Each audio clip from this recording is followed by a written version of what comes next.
તો કેમ છો વિદ્યાર્થી મિત્રો? આઈ હોપ કે તમે બધા મજામાં છો, સ્વસ્થ છો, મસ્ત છો. આપ સૌનું હાર્દિક સ્વાગત છે આપણી જ યુટ્યુબ ચેનલ ફિઝિક્સ વિથ બિગન આત્મામાં. આજે આપણે એનસીઆરટી નો ચેપ્ટર નંબર 4 છે એ શરૂ કરવા જઈ રહ્યા છીએ. Without wasting any further time, let's gate started.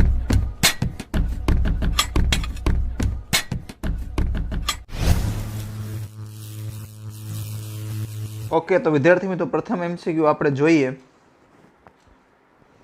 તો જસ્ટ અ મિનિટ.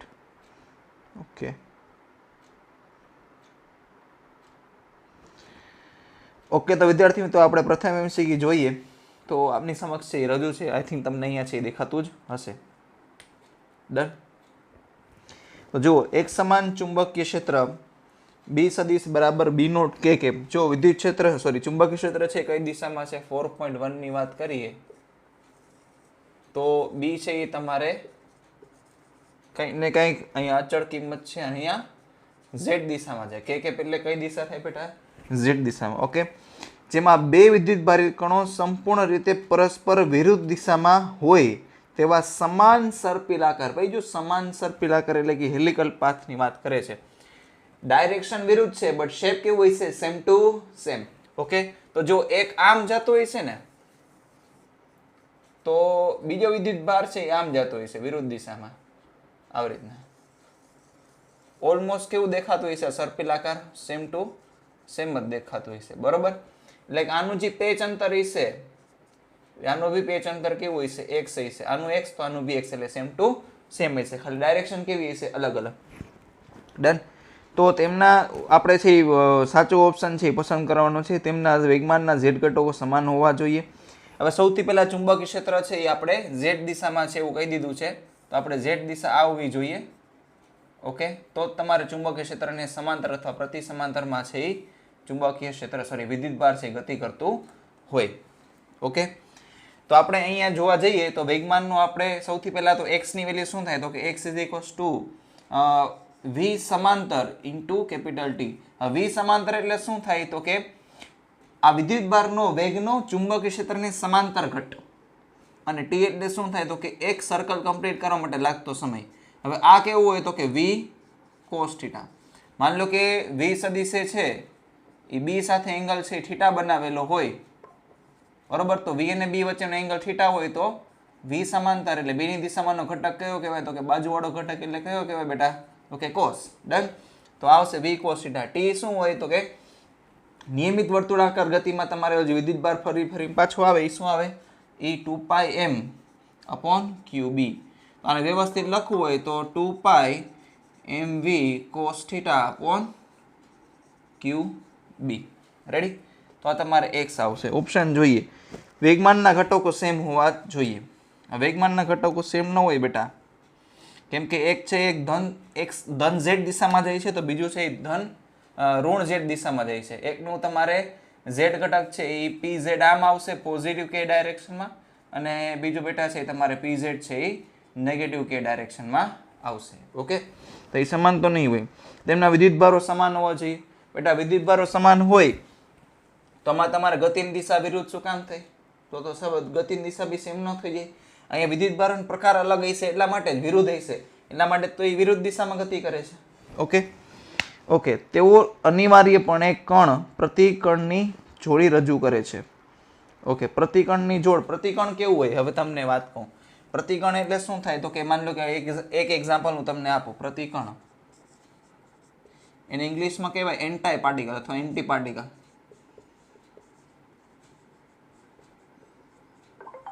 એનું આપણે એક્ઝામ્પલ આપીએ તો કે ઇલેક્ટ્રોન એનું પ્રતિકણ છે +e, પોઝિટ્રોન.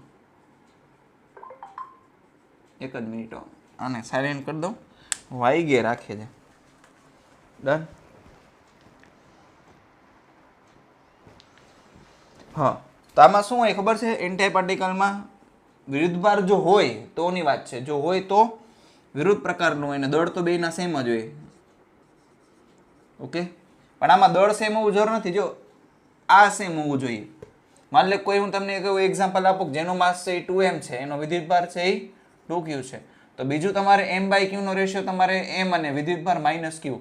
તો આ બેનો રેશિયો m/q આવે છે, આ બેનો બી રેશિયો m/q આવે છે માઇનસ. તો તો રેશિયો સેમ હોવો જોઈએ બેટા. વિદ્યુતભાર અલગ અલગ હોઈ શકે, જોઈએ દળ અલગ અલગ હોઈ શકે, વિદ્યુતભાર અલગ અલગ હોઈ શકે, તો એકબીજાના એન્ટા પાર્ટિકલ નથી, પણ તેમ છતાંય આ છે એ સેટિસ્ફાય કરે છે એક સમાન કરવા માટે. એક સમાન કરવું હોય તો આ બી સમાન હોવું જોઈએ, બરોબર. અને બીજું સમાન પ્રકારનું ઇલેક્ટ્રિકલ છે તો વી તો ઓટોમેટિકલી સેમ તો થઈ જ જશે, એટલે વીનું ટેન્શન લેવાની જરૂર નથી. અને ચુંબકીય ક્ષેત્ર એક જ છે તો વી બી બી સેમ ટુ સેમ જ આવશે. રેડી? તો આમાં જે ઓપ્શન ડી છે એ શું કહે છે કે વિદ્યુતભાર અને દળનો ગુણોત્તર E/m એ સંતોષે છે. હા જુઓ જી, અહીંયા ઊંધું કરી નાખો તો Q/m અને માઇનસ Q/m. આ લોકોએ વિદ્યુતભારની જગ્યાએ કયો સિમ્બોલ યુઝ કરેલો છે તો કે E. આ પ્લસ E/m છે તો આ માઇનસ E/m છે. હવે આ બેન તમે હરવાળો કરો, એ શું આવે છે તો કે 0 આવે છે. પહેલા માટે E/m જ છે, બીજા માટે માઇનસ E/m છે. જેટલું પહેલા માટે પોઝિટિવ હશે એટલું બીજા માટે નેગેટિવ હશે. એટલે આમાં ઓપ્શન ડી છે એ સાચો થશે. Okay done. તો ચાલો આપણે મૂવ થઈએ નેક્સ્ટ ક્વેશ્ચન તરફ. 4.2 બાયો-સાવર્ટના નિયમ મુજબ ગતિશીલ ઇલેક્ટ્રોન ચુંબકીય ક્ષેત્ર બી ઉત્પન્ન કરે છે. જેવા કે આમાં આપણે સંબંધ કહેવાનું છે કે ભાઈ ચુંબકીય ક્ષેત્ર વી સાથે કેવો સંબંધ ધરાવે છે. લંબરૂપે સમાંતર વ્યસ્તના ઘનના નિયમનું પાલન કરે છે. જો વર્ગ નથી ઘન છે. કુલામના નિયમમાં કયો આવે યાદ કરો યાર, હા અંતરના વર્ગના વ્યસ્ત પ્રમાણે ઘન કહે છે. તે ઇલેક્ટ્રોનને અવલોકન બિંદુને જોડતી રેખાની દિશામાં હોય છે. બાકી બધું જોઈ લે. હાલો ચાલો આ બાજુ ધ્યાન આપો. અહીંયા તમે વિદ્યુત પ્રવાહધારી તાર દ્વારા ઉત્પન્ન થતું ચુંબકીય ક્ષેત્ર છે આર સ્થાન સદિશ છે. અહીંયા થીટા એંગલ હોય, બિંદુ પી હોય તો આ તમે બી નું સૂત્ર તમે જોયું છે. ડીબી સદિશ શું હોય તો કે μ0/4π IDL સદિશ cross R vector upon square. Sorry, unit vector લખો તો સ્ક્વેર આવે, સદિશ લખો તો ક્યુબ આવે. ઓકે, હવે અહીંયા તમે જોવા જાઓ તો આવું તો તમે વિદ્યુતભારને કારણે ચુંબકીય ક્ષેત્રનું તમે સૂત્ર છે એ ક્યાં આવ્યું નથી, બટ થોડુંક સેટિંગ કરી શકાય. એ આવે છે બેટા નીટ અને JEE પણ થોડુંક સેટ કરી શકાય. ઓકે, આ એક્સ્ટ્રા થોડુંક નોલેજ હોવું જોઈએ. એના માટે તમારે જો અહીંયા વિડીયો એટલા માટે જ બનાવ્યો છે હો ને. જો કે આનું ડાયરેક્ટલી ફોર્મ્યુલા જ આવે છે, પણ આપણે યાદ રાખવું હોય તો શું કરી શકાય. વિદ્યુત પ્રવાહ એટલે શું થાય તો કે Q/T. ઓકે, જો કે એમાં dQ/dt લખવાનું હોય તો dQ/dt લખી નાખી. અને અહીંયા તમારે શું આવશે તો કે dl cross r cap upon r². Ready? હવે dl/dt એની જગ્યાએ તમે શું લખી શકો અંતરના છેદમાં સમય વેગ. આ યાદ રાખવા માટે જ કહું છું ડાયમેન્શનલી મેચ કરાવવાનું છે, બાકી ફોર્મ્યુલા તો ડાયરેક્ટ જ આવે આનો. μ0/4π. રેડી? dq એમને dq અહીંયા v ક્રોસ r કેપ આવશે એના છેદમાં r² આવશે. ઓકે, હવે સરજી આના પરથી ખબર કેમ પડે કે આ ચારેયમાંથી ઓપ્શન કયો આવે? હવે ત્રીજો ઓપ્શન તો નહીં જ આવે. અંતર એ શું કે છે અંતરના ઘનના વ્યસ્ત પ્રમાણમાં હોય. અહીંયા તો બેટા સ્ક્વેર છે તો અંતરના વર્ગના વ્યસ્ત પ્રમાણમાં છે, ઘનના નહીં. ઘણા વિદ્યાર્થી મિત્રો કહે છે સર અમે તો ઘનવાળું બી સૂત્ર ભણ્યા છીએ. કયું તો કે આ વાળું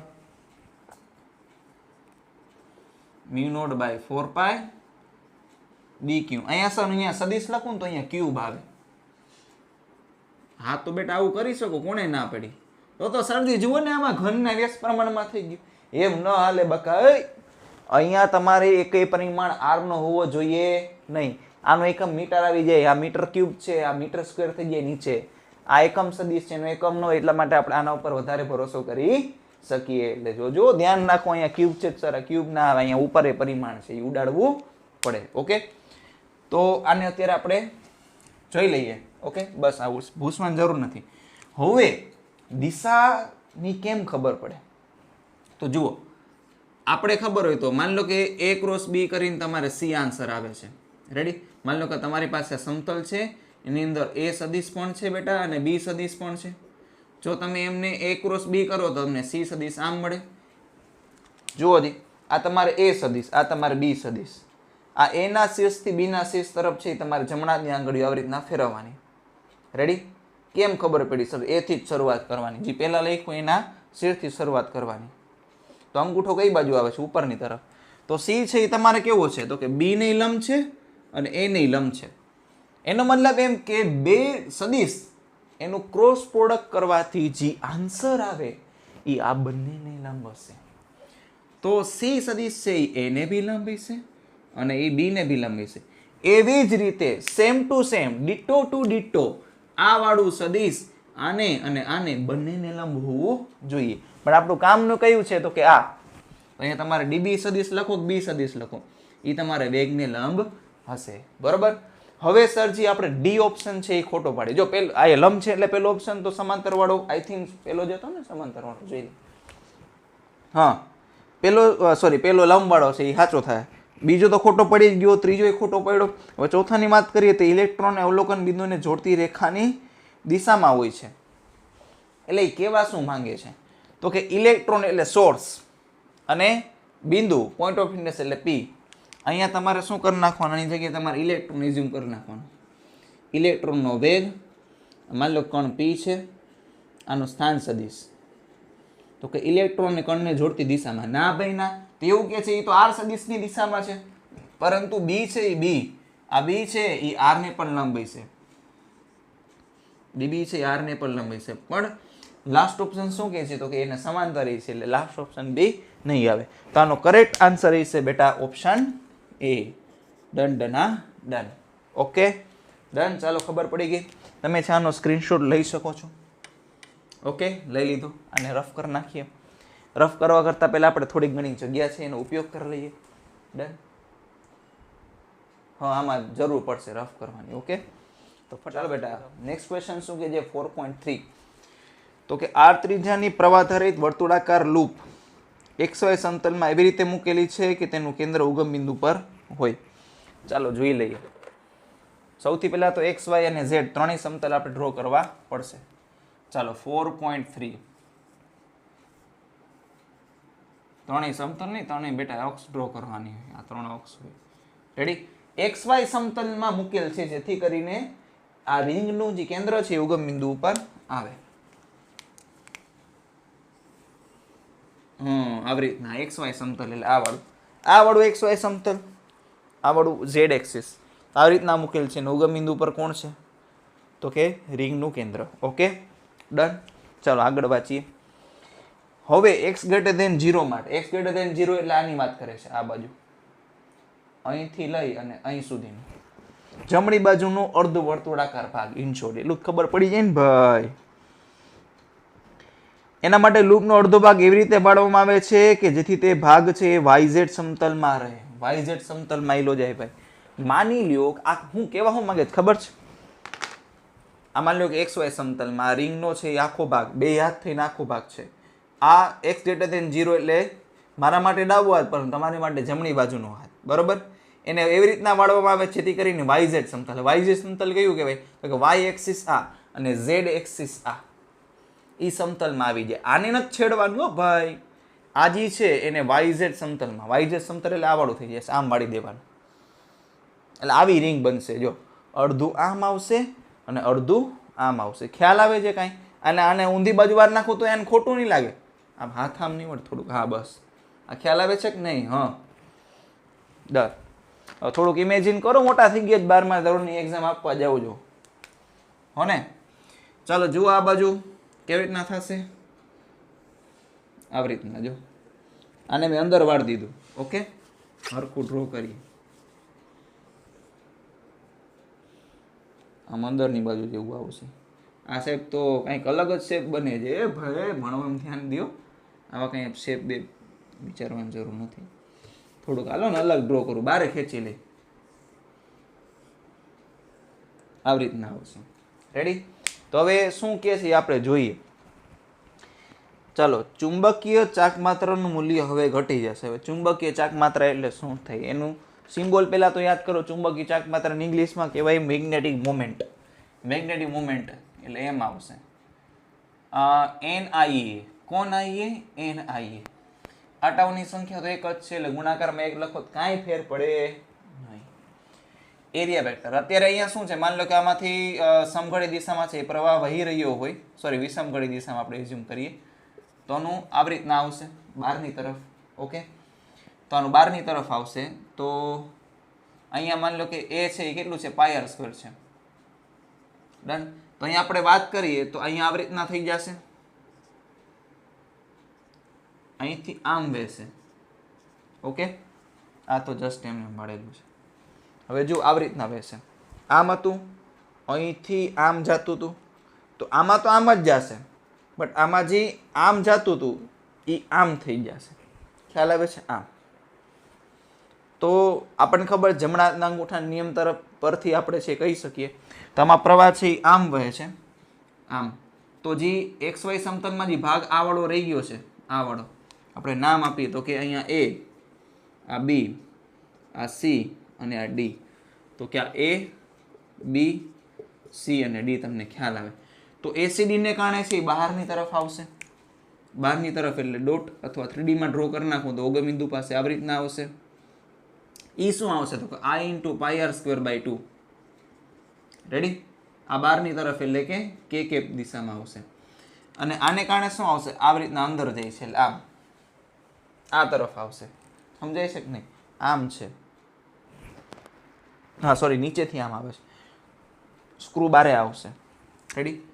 તો આ નેગેટિવ એક્સ ડાયરેક્શનમાં જાય છે, I × πr²/2 માઇનસ કે કેમ. રેડી? તો માની લો કે આને મેં એમ કીધું છે તો આની ખબર પડે ચોખ્ખું, આને કિંમત કેટલી થઈ છે? m/2. આ બે વચ્ચેનો એંગલ કેટલો હોય છે તો કે 90. બે સમાન મૂલ્યના સદિશ એકબીજા 90 એંગલ હોય તો રિઝલ્ટન્ટ શું આવે? √2 ગુણાકારમાં 1 નું મૂલ્ય. તો આ કેટલું થઈ જશે? m/√2. ઓકે, જોઈએ ઓપ્શનમાં શું કહે છે. ચુંબકીય ચાકપાત્રનું મૂલ્ય હવે ઘટી જશે. હા તો ઘટી ગયું, સાચી વાત છે. રેડી? હાલો જોઈએ, બાકીના ઓપ્શન ખોટા પડવા જોઈએ ને તો જ આપણે કોન્ફિડન્સ આવે કે સાહેબ પેલો જ ઓપ્શન જે સાચો છે. હા, બીજો ઓપ્શન શું કે ચુંબકીય ચાકપાત્ર બદલાઈ ગઈ, પહેલા કરતા √2 વાળી થઈ ગઈ, સોરી √2 માં ભાગની થઈ ગઈ. શું કહે છે તો કે 0,0,z માટે z very much greater than r, z very much greater than r પાસે b નું મૂલ્ય વધી જશે. ના ભાઈ ના, અહીંયા તમારે ચુંબકીય ક્ષેત્ર જે હોય એ મેગ્નેટિક મોમેન્ટના સમપ્રમાણમાં હોય કે ગમે એ બાર મેગ્નેટ જેવી રચના, ગમે એવી રચના હોય કે મેગ્નેટિક મોમેન્ટ જેમ વધારે હોય એમ ચુંબકીય ક્ષેત્ર વધારે આવશે. બરોબર? તો આમાં ચુંબકીય ક્ષેત્ર છે એ ઘટશે એટલે એ મૂલ્ય વધી જશે, એ ખોટું છે. અને શું કહે છે કે ડી ઓપ્શનમાં બીનું મૂલ્ય બતાવ નથી, ભાઈ ઘટી જાય, મેગ્નેટિક મોમેન્ટ ઘટે તો બીનું મૂલ્ય ઘટે. એટલે પહેલા ઓપ્શન સિવાય ત્રણેય ઓપ્શન ખોટા છે, એટલે પહેલો ઓપ્શન તો સાચો થતો તો બાકીના ખોટા થવા જોઈએ. તો આમાં બેટા આન્સર આવશે ઓપ્શન નંબર એ. આનો કરેક્ટ આન્સર થશે ઓપ્શન એ. ડન? ચાલો આગળ વધીએ. 4.4 તીના તીનતા એ જી ઓ જી લો જી સુનો જી મન મોજી એક્ઝામની તૈયારી કરો જી. 4.4 એક ઇલેક્ટ્રોનને પ્રવાધારિત લાંબા સોલેનોઇડની અક્ષ પર અચળ વેગથી પ્રક્ષેપિત કરવામાં આવે છે. નીચેનામાંથી કયું વિધાન સત્ય છે? ભાઈ સૌથી પહેલા તો લાંબુ સોલેનોઇડ ડ્રો કરીને ઇલેક્ટ્રોનને ઘા કરો એટલે ખબર પડે. રેડી? પેલા ઓપ્શનમાં કીધું છે ને, સોરી ક્વેશ્ચનમાં કીધું જેવું ડ્રો તો કરીએ બેટા. જો શું કહે છે 4.4 માં સોલેનોઇડ ડ્રો કરવાનો. કેવું નોઇડ? સોલેનોઇડ. આ સોલેનોઇડ. એમાં ઇલેક્ટ્રોનને કેમ ઘા કરવાનું? પ્રવાધારિત છે એટલે ચુંબકીય ક્ષેત્ર હશે. કેવું હોય સોલેનોઇડનું ચુંબકીય ક્ષેત્ર? મનમાં વિચારો, મનમાં. ઓકે, વિચાર લીધું? હા બસ, હવે જો કન્ફર્મ કરી લ્યો તો કે એની અક્ષને સમાંતર હોય, નિયમિત હોય અંદરની તરફ. ઓકે, માન લો કે એ પ્રમાણે છે પ્રવાહ વહે છે, આવી રીતના પ્રવાહ વહે છે. હવે ઇલેક્ટ્રોનને છે હોહરો ઘા કરવાનો, સીધે સીધો. હોહરો એટલે સીધે સીધો. રેડી? ઇલેક્ટ્રોનને આમ ઘા કર્યો, ઇલેક્ટ્રોનના વેગની દિશા આમ થશે. હા, તો બી અને વી વચ્ચેનો એંગલ કેટલો છે? વી આમ છે, બી આમ છે. ઓકે, તો એ બે વચ્ચેનો એંગલ છે 0 છે. સમાન દિશા હોય એટલે એંગલ કેવો હોય? 0. શું કહે છે ભાઈ કે પેલો ઓપ્શન ઇલેક્ટ્રોન અક્ષની દિશામાં પ્રવેગિત થશે.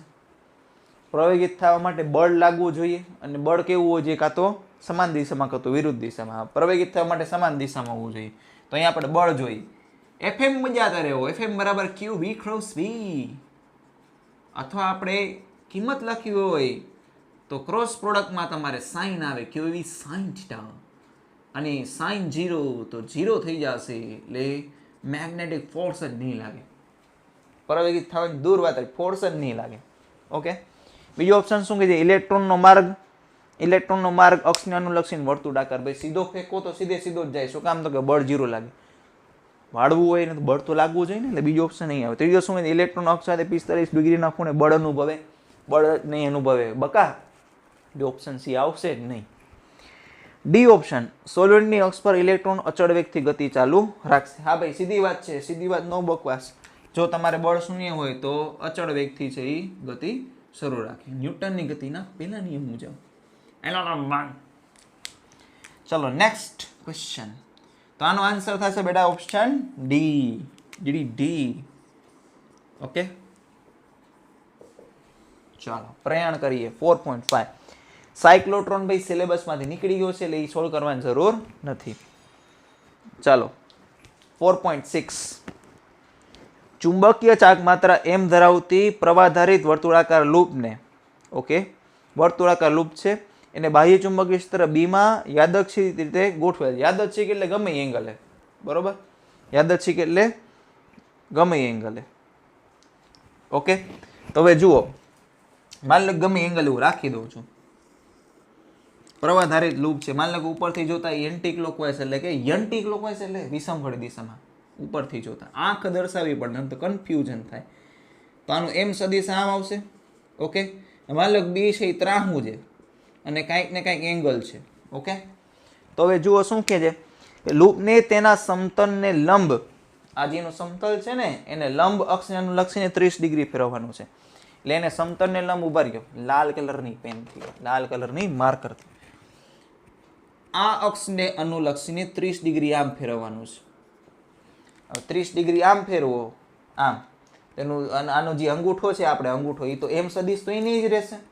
એમ સદિશ ક્યારે બદલે? જ્યારે એને વ્યાસને અનુલક્ષીને ફેરવો ગમે, પણ એની લંબ અક્ષને અનુલક્ષીને ફેરવશો તો આ કાંઈ નહીં ફરે। Okay yes done. ચાલો તો અહીંયા તમારે થીટા ચેન્જ જ નહીં થાય। આ તમે 30 ડિગ્રી ફેરવો છો તો એમ અને બી વચ્ચેના એંગલમાં કાંઈ ફેર પડશે નહીં, ઓકે। તો અહીંયા તમારે એવું પૂછે છે, શું પૂછે છે? હાલો કેટલું કાર્ય કરવું પડશે ફેરવવા માટે? તો કાર્યનું ઇક્વેશન શું? W બરાબર mb cos theta 1 minus cos theta 2, okay. તો અહીંયા થીટા ચેન્જ જ નથી થતો, તો અહીંયા થીટા 1 અને થીટા 2 છે એ હરખું હશે, તો બાદ બાકી કેવી થઈ જશે? 0, એટલે કાર્ય કરવું જ નહીં પડે। એટલે આન્સર શું આવશે? શૂન્ય। ઓલો ડોરેમોનમાં આવતો ને શૂન્ય, હા એ વાળો શૂન્ય। ચાલો તો આમાં કરેક્ટ આન્સર આવશે ઓપ્શન ડી, ઓકે। તો બેટા આ એરિયા અહીંયા તમારે સોરી 4.5 નહીં 4.6 હતો। અહીંયા તમારે ચેપ્ટર નંબર 4 માં છે 6 MCQ હતા, એમાંથી સિલેબસમાં 5 MCQ નીકળી ગયો હતો, એટલે અહીંયા તમારે 5 MCQ ના સોલ્યુશન આવી રહ્યા, ઓકે।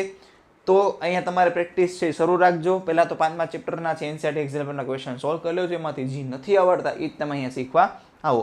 બાકી અથવા તમારે જે જોવું હોય કે કઈ રીતે છે સોલ્વ કરી શકાય આવડતા હોય તેમ છતાંય, તો તમારે 1.25 અથવા 1.5 અથવા 1.75x ની સ્પીડમાં છે તમે વિડીયો જોઈ શકો છો, ओके। तो बेटा मिलेंगे अब नेक्स्ट लेक्चर में। आज के लिए इतना ही, अस्तु।